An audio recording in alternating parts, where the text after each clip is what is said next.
Konnichiwa.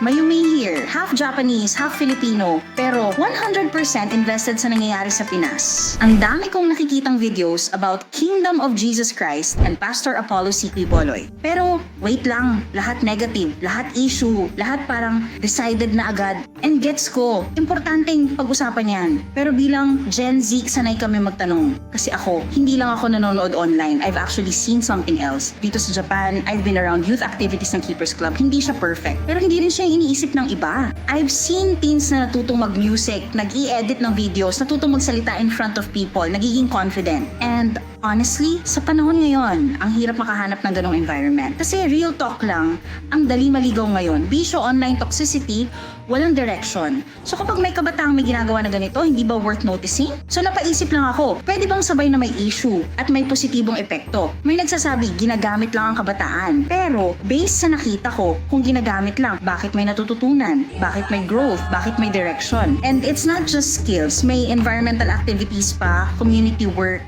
collaborations with other youth. So parang hindi lang sarili ang focus. Pero bilang kabataan, fair ba na isang side lang ang pinapakinggan natin? I'm not here to decide for you. I'm just sharing what I've seen.